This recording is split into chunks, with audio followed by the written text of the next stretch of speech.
Добрый день. Здесь мы. Good afternoon. Here in Kuala Lumpur, we are holding events under the ASEAN framework. These are annual events. Right now, they are at the ministerial level, and in the autumn, there will be summits. There are three main formats. The first is the Russia-ASEAN Dialogue Partnership. Yesterday, the regular annual meeting at the level of foreign ministers took place. The second format is the East Asia Summits, which involve a wide range of countries, primarily those developing dialogue partnerships with the Association of Southeast Asian Nations. Various projects are considered. The original idea was that the East Asia Summits would focus on practical cooperation projects, economic, trade, transport, and cultural connectivity. The third format is the ASEAN Regional Forum on Security, which includes an even broader circle of participants beyond the ASEAN members themselves. All of this together constitutes the annual ASEAN events held here in Malaysia. It is symbolic that it was in Malaysia where the Russian Federation first participated in such events. It was here that the foundation for the Russia-ASEAN Dialogue Partnership was first laid, which has since reached the level of a strategic partnership as enshrined in our joint documents. This year, we assess the progress of obligations mutually undertaken at previous meetings, including at the Russia-ASEAN Summit in 2016, which remains a forum that set the strategic direction for our cooperation. We are preparing an assessment of the implementation of the Strategic Partnership Plan for 2021 to 2025. Essentially, all its main components are being fulfilled. Today, we noted that our special representatives, based at the ASEAN headquarters in Jakarta, are actively working on the full strategic plan. We hope to adopt it by the end of this year, ideally at the Russia-ASEAN Summit scheduled for October, again here in Malaysia's capital. As for today's meeting of the East Asia Summit participant countries, as I mentioned, it was mainly devoted to the development of practical cooperation projects in various fields. We advocate that this should be the main focus of the East Asia Summits. Unfortunately, our Western colleagues who participate in these events are increasingly shifting towards politicization, ideological confrontation, and Ukrainization, as was evident in today's discussions, to the detriment of the potential for practical results that the East Asia Summits offer to our countries and citizens. For several years, we have promoted initiatives for rapid response to epidemic threats. This topic, which we proposed back in 2021, is highly relevant. It was approved, but due to the West's obstructionist stance, practical cooperation has stalled. In 2023, we also proposed developing cooperation in tourism to maximize tourist exchanges and foster connectivity at the level of societies and citizens. Tourism is developing regardless, but the incentive we propose and which were approved for implementation have seen little progress. We also agreed to develop cooperation on the development of remote territories in large countries, Russia, Indonesia, Malaysia, China, and others all have remote areas where civilization has reached, but benefits are not as widespread as in megacities. This is a relevant challenge for all, and we hope for practical results. Another initiative is to ensure cultural connectivity among our countries. Eurasia is a vast continent, the cradle of several great civilizations. The cultural heritage of each deserves to be mutually enriching. I hope this initiative will also be realized. Naturally, at the East Asia Summits and the ASEAN Regional Security Forum, there's always an exchange of views on political issues. Today, all ASEAN members and most partner countries, including Russia, expressed deep concern about the ongoing and worsening tragedy in the Palestinian territories, where, after the humanitarian catastrophe artificially created in Gaza, a similar situation is developing in the West Bank, where Israel continues an aggressive policy of building new settlements at record rates. Very soon, nothing will remain of the territories where the Palestinian National Authority operates. I was surprised to read today about a project to create a Hebron Emirate, which is being considered as a first step toward forming a united Palestinian Emirates on Palestinian land. This sounds fantastical at this stage, but the fact that such ideas are increasingly surfacing in public discourse shows the risks and growing tensions regarding the prospect for a Palestinian state, as decided by the UN General Assembly and Security Council. This is a major challenge for the international community. We also discuss the problems caused by Israel's unprovoked attack on the Islamic Republic of Iran, followed by U.S. missile and bomb strikes. This violates international law, the Nuclear Non-Proliferation Treaty, and IAEA principles, under whose safeguards the attacked nuclear facilities were. We call for the announced ceasefire to continue without interruption and, despite the damage done to the NPT and IAEA guarantees, to try to correct the situation and move it into a political channel, resolving all issues exclusively through negotiations. This is crucial to prevent further disregard for fundamental documents that ensure access to peaceful nuclear energy without attempts to acquire nuclear weapons or weapons-grade technology. We also discuss the situation in Myanmar, where there are signs of normalization. We support this process and ASEAN's efforts to help Myanmar fully restore its participation in ASEAN activities. On the Korean Peninsula, we emphasize the need to avoid any provocative actions, which unfortunately continue against the DPRK, including through strengthening U.S., South Korean, and Japanese military alliances and ever larger exercises, even with nuclear components. This is a serious conflict risk, and we will do everything to ensure the legitimate rights of our North Korean allies and prevent provocations with dangerous consequences. Our Chinese friends highlighted the South China Sea disputes as a priority. We firmly believe this issue should be resolved based on the code of conduct agreed between Beijing and ASEAN member states. Negotiations continue on this basis, and we consider it unacceptable for any outside power to interfere. Chinese Foreign Minister Wang Yi also spoke at length about the Taiwan issue, emphasizing the inviolability of resolving the Taiwan problem based on the One China principle. Some Western colleagues repeated their usual statements about respecting the One China principle but not changing the status quo. This is hypocrisy, obvious to anyone familiar with the issue and the West's actions regarding Taiwan. For the West, status quo means treating Taiwan as an independent state. Today, we once again confirmed our unwavering support for Beijing's position and our readiness to help realize it. That covers the main points. Please, your questions.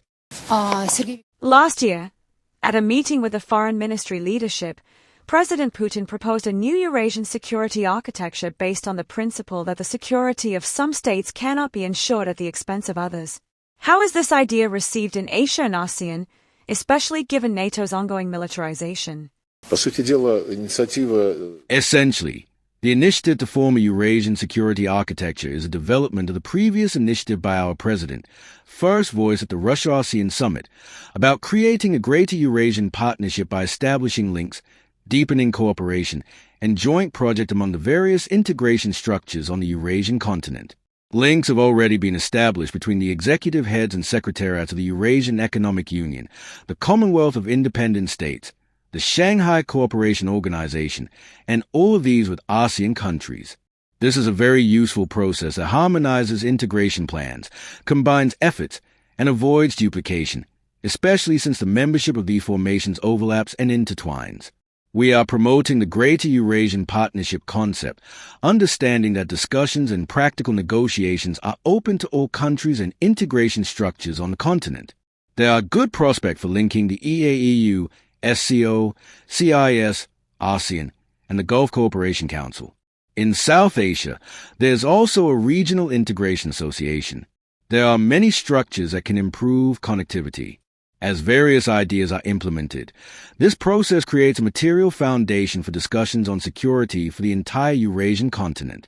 I have addressed this topic repeatedly as part of the President's initiative. Africa and Latin America also have sub-regional integration associations, but they also have continental structures, the African Union and the Community of Latin American and Caribbean States.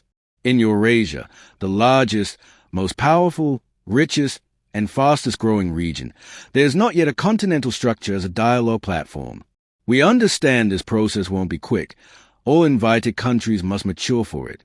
Our European neighbors, for the most part, are not yet ready and still dream of spreading their neo-colonial influence across Eurasia through NATO. They openly say that NATO is a defensive alliance whose main task is to protect its members' territories. But now, they claim the threat to NATO's territorial integrity and security comes from the Indo-Pacific region, from the Pacific Ocean, the South China Sea, Taiwan Strait, and so on. In our concept of Eurasian security and the Greater Eurasian Partnership, one of the main principles is respect for the structures created in various subregions, including ASEAN's central role, which it has played for nearly 60 years in uniting countries on principles of equality, openness, and inclusivity. Our concept respects ASEAN's role and those of similar entities. The concept promoted by NATO, however, is that NATO will dictate to everyone how to behave and whether ASEAN is needed. Formally, all Western countries participated today in the East Asia Summit and the Regional Security Forum, but while making nice statements, they are also creating trilaterals, quadrilaterals, AUKUS, US, UK, Australia for nuclear submarine projects, and introducing nuclear elements into military exercises on the Korean Peninsula. There are also the Pacific and Indo-Pacific Quads, Japan, South Korea, Australia, New Zealand, and other groupings. Quad 1 and Quad 2 are trying to involve ASEAN members, pulling them away from the association. We openly discuss this with our friends who understand the difference between our approach, inviting everyone to the table for equal dialogue and consensus, and the Atlanticists who come here to impose their rules. I believe this is not helpful. We are interested in these forums fostering better understanding and open action, with no hidden agendas. The process is moving in different directions, but I am convinced our approach is more promising. The recent BRICS summit in Rio showed that amid ever tougher U.S. sanctions, BRICS is becoming a reliable alternative to sanctions chaos. Do you think countries are ready to cooperate more actively with Russia and BRICS? Honestly, I think ASEAN countries are interested in cooperating with Russia regardless of what's happening in the West or what the U.S. and its allies are doing. They don't think, if the West weren't pressuring us, we wouldn't be friends with Russia. Not at all. Friendship with Russia began long before the current U.S. administration started imposing sanctions and tariffs. I don't see our relations with ASEAN or BRICS as a direct reaction to Western actions. But if you have a choice between trading within a grouping where no unfair competition is used, or with those who will blackmail you, the answer is obvious. Based on your meetings at the Russia-ASEAN Forum and others, what conclusions can you draw? Are ASEAN countries ready to actively resist NATO's expansion and attempts to entrench itself in the region? Do they have the resources to remain a security guarantor in the region, especially given Trump's tariffs on many ASEAN countries? As I just explained, we see what NATO is doing, trying to entrench its infrastructure here. I have no doubt ASEAN countries understand what's at stake. They are being asked to remain formal ASEAN members while also joining exclusive, bloc-based structures aimed at creating a political diplomatic front to contain China, which is openly stated, and also Russia. It's their sovereign choice, and we will respect it. But I have no doubt that maintaining ASEAN's unity and central role in shaping cooperation mechanisms in Southeast Asia is in everyone's best interests. We will proceed from this. U.S. Secretary of State Mark Rubio said after talks with you that a new Ukraine plan was discussed. Who proposed it? What's new? And do U.S.-NATO arms supplies feature in it? I want to answer with Donald Trump's words. Wait for big surprises. As for big surprises, I don't know. But as you know from diplomatic practice, there are things we don't comment on. Yes, we discuss Ukraine and confirm the position President Putin has repeatedly outlined, including in his July 3rd conversation with President Trump. Was the issue of offensive weapons discussed with Mark Rubio, and is there any understanding about the future of New START, which expires next year? No, that was not discussed. Recently, Chancellor Merz said diplomatic means to resolve the Ukraine conflict are exhausted. What is your official reaction? And as an experienced diplomat, do you think Germany's actions fit the diplomatic toolkit? That's a very good question, and it worries us. The latest statements and actions from Berlin, Paris, and London show that the current generation of politicians in these and other countries have forgotten the lessons of history and the conclusions humanity drew from them. They are essentially trying to raise Europe for war, not hybrid, but real war against Russia. At a recent press conference, French Foreign Minister Barrot was asked by a Frenchman who had often been to Donbass why Paris supports the Nazi regime being revived in Ukraine. Barrot, in a hysterical tone, shouted, "We are defending the territorial integrity, international law, and territorial integrity of Ukraine." He got applause from part of the audience. But after everything known about the Kiev regime, about why it wants territorial integrity, to suppress all rights of Russian and Russian-speaking people, and physically destroy those who disagree with Kiev after the coup, yesterday I gave Mark Rubio a selection a quote from Zelensky, Shmyhal, Yermak, and Podolyak, where they openly talk about the need to destroy Rosnia, a derogatory term for Russians, legally, or better, physically. When Barrot and others say they care only about Ukraine's territorial integrity, its self-exposure. As for Mr. Moores, he has said many odd things, including that his main goal is to make Germany Europe's leading military power again. He didn't even flinch at the word again. He has also said that Israel should work in Iran, doing the dirty work for us. That's a quote from concentration camp overseers, who used collaborators to kill Jews so they wouldn't have to dirty their own hands. If Mr. Moores thinks peaceful means are exhausted, he's apparently decided to devote himself entirely to Germany's militarization at the expense of its people, just to parade again under Nazi slogans to confront supposed threats from Russia. This is utter nonsense. I hope any sensible politician understands this. President Putin has repeatedly said this is just used to keep people in line and suppress inevitable protests caused by worsening socio-economic conditions and stagnation in Europe, with hundreds of billions again sent to Ukraine. I came across a quote from a Swedish newspaper, Aftonbladet, June 22, 1941. Germany has broken its chains and, with new strength, has stepped into freedom to fulfill its European and historically significant mission to crush the Red regime that threatens the very essence of freedom. The Nazis were praised as symbols of freedom. If Europe is heading there again, it's sad. We will, of course, take this fully into account in all our planning.